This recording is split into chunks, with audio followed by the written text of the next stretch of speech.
Hey, Chris Spicher for AV Nice and the AV Web.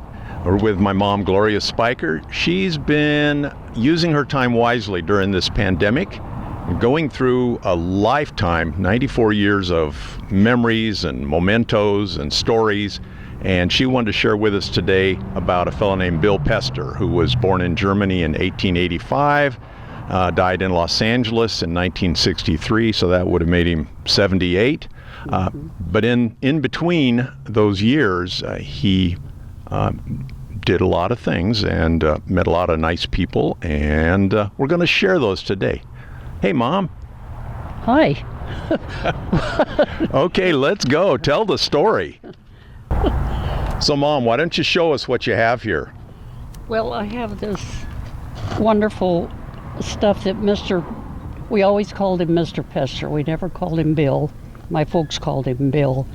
But he had quite a collection of rocks and artifacts and things, and he gave me these, and he said, when lightning strikes the sand, it makes like branches of a tree. And so I've kept these the whole time. And he gave them to you about? Oh, I'm thinking 1935 or 34, 35, something like that. And this walking stick is a manzanita root that he made. My mother always said it was a manzanita root, so I'm assuming that she was right. Whether she bought it from him or whether he gave it to her, I don't know, but it's been in my folks' house forever and in my house forever. So I found out a lot about him that I didn't know about before. And Mr. Pester made these walking sticks, and that's probably one of the ways he supported. He used to sell them, I think, to people that would come and take pictures of him, because he was kind of a nature boy? He was a character. And he was a celebrity in Palm Springs before there were celebrities. That's right. And he had to move out of Palm Springs because it got too crowded.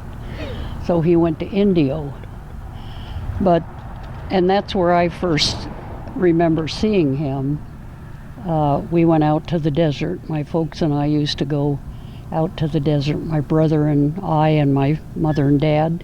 And my mother'd go rock hunting, and my dad and my brother and I would get our .22s, and we'd shoot cans and stuff. And we went out there. I knew nothing about this man's philosophy, but we went out there, and he was living in the desert, living underneath an old water tower that he had enclosed, where he had his rock shop. And when we drove down the dirt road, my dad said, we have to honk the horn because Bill is a nudist and he'll put his pants on when we come in. So I was 8 or 9 or whatever I was, and I had no idea what a nudist was. But anyway, there was another couple that also lived there, and they never put their clothes on, but Bill always wore shorts, no shoes. His skin was like brown leather, and he had long gray hair and a long gray beard, but he was always clean, and he had very, very blue eyes.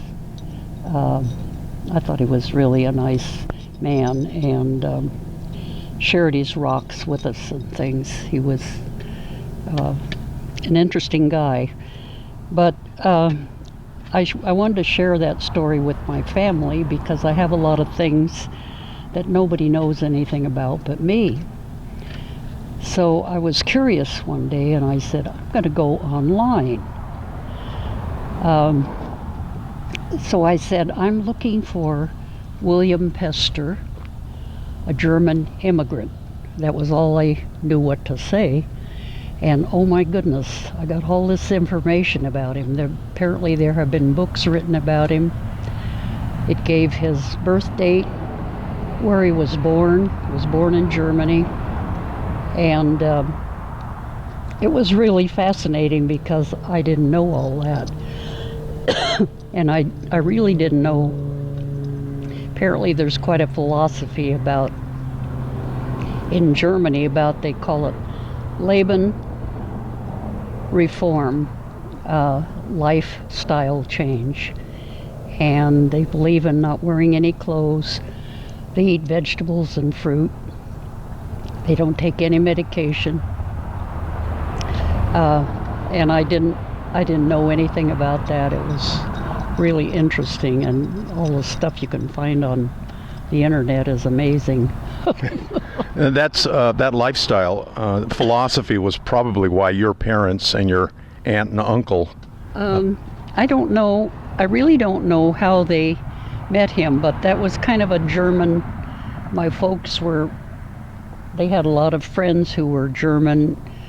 We had a lot of accents when I was a kid. That's all we heard was the accent. And I think my uncle and aunt, Aunt Anna and Uncle Arno Georgie, I don't know if he was their connection or if it was my dad's family. I really don't know how they met him. But at one time, after my husband and I were married, it probably had to have been in 1948, 7 or 8. We went by to see my aunt and uncle, and Bill Pester was on their property.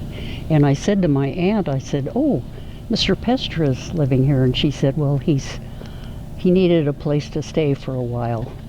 And that was in Duarte. Yeah, in Duarte. They lived in Duarte.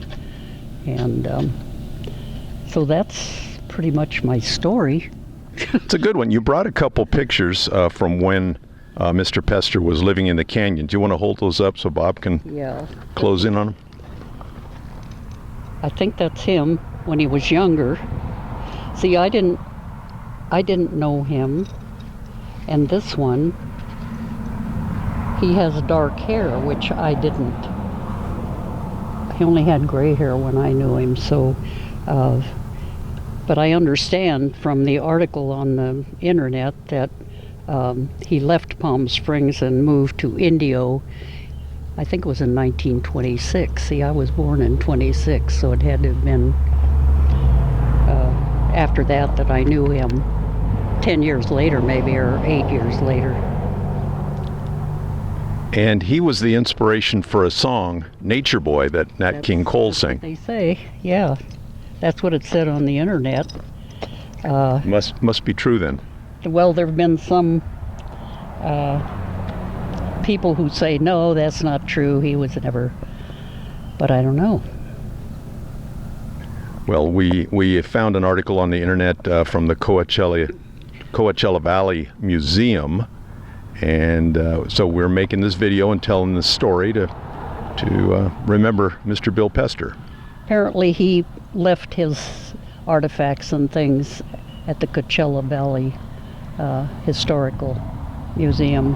And he had a lot of Indian artifacts that he collected.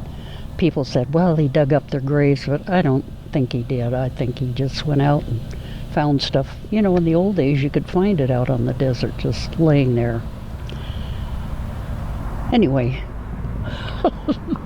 Great story. Chris Spicher with Gloria Spicher. 94 years coming up. Happy birthday. Thanks for sharing the story about Mr. Bill Pester for AV Nice and the AV Web. Until next time. Okay.